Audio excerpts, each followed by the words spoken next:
Pandemi COVID-19 sudah terjadi selama kurang lebih 4 bulan di Indonesia. Kasus pertama yang terjadi di tanah air menimpa 2 warga Depok, Jawa Barat. Hal ini diumumkan langsung oleh Presiden Joko Widodo di Istana Kepresidenan, Jakarta, Senin 2 Maret 2020, mengingat wabah ini baru mulai meluas di Indonesia pada Minggu kedua Maret 2020. Sampai saat ini, belum ditemukan vaksin yang dapat digunakan untuk melumpuhkan virus ini. Hal tersebut mengakibatkan terganggunya berbagai sektor kehidupan. Salah satu sektor yang paling terpengaruh ialah sektor perekonomian. Karena pandemi ini, masyarakat tidak dapat beraktivitas di luar rumah seperti biasanya. Karena penyebaran virus ini begitu cepat, terutama apabila kita berada di keramaian. Hal tersebut berdampak pada produktivitas masyarakat dan berpengaruh terhadap perekonomiannya. Tak sedikit pekerja yang akhirnya di PHK. Untuk menjaga produktivitas masyarakat di tengah pandemi COVID-19, pemerintah Indonesia memberlakukan suatu tatanan baru yang disebut New Normal. New Normal merupakan tatanan, kebiasaan, dan perilaku yang baru berbasis pada adaptasi untuk membudayakan perilaku hidup bersih dan sehat. Cara yang dilakukan untuk membudayakan perilaku hidup bersih dan sehat disebut sebagai protokol kesehatan. Protokol kesehatan ini harus dilakukan selama new normal diberlakukan. Di antaranya ialah dengan rutin cuci tangan menggunakan sabun, memakai masker saat berada di luar rumah, jaga jarak aman, dan menghindari kerumunan.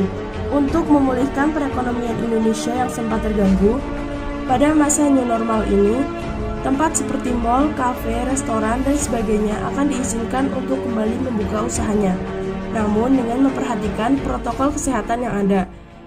Berikut beberapa tips menjaga ekonomi diri sendiri di era new normal, yaitu 1. Mengatur anggaran keuangan.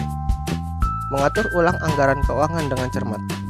Sebisa mungkin, mengurangi pengeluaran untuk jajan dan nongkrong, melainkan lebih memprioritaskan kebutuhan pokok seperti makan. 2. Tetap menabung. Bila kita masih memiliki uang lebih, sebaiknya kita menabung. Tetap menabung ketika pandemi masih berlanjut, bertujuan agar kita memiliki simpanan untuk keperluan ketika tidak memiliki pemasukan lagi, atau untuk keperluan mendesak yang perlu biaya lebih. 3. Membuka usaha sendiri. Untuk menambah pemasukan, kita dapat mulai dari membuka usaha sendiri. Contohnya seperti berjualan online, baik cemilan, makanan, minuman, dan barang-barang lain. Selain itu, kita juga bisa menghasilkan uang dari bakat dan hobi yang kita miliki loh. Jika kita suka dan mempunyai bakat dalam melukis, kita bisa mengkreasikannya dan menjual hasil karya yang telah kita buat, serta mempromosikannya melalui media sosial. 4.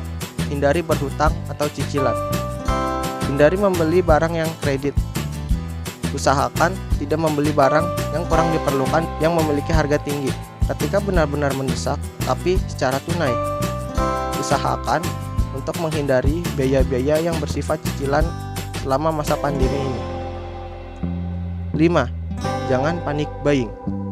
Melakukan panik buying tidak memecahkan masalah kelangkaan barang, bahkan sebaliknya. Melakukan pembelian barang secara masif akan mempengaruhi keuangan di masa depan.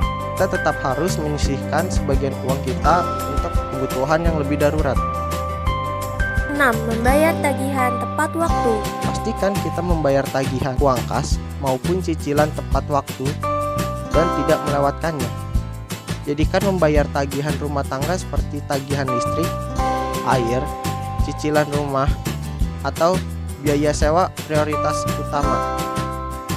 Sebab, jika terlambat membayar akan mengakibatkan adanya denda atau bunga yang dapat membebani kita.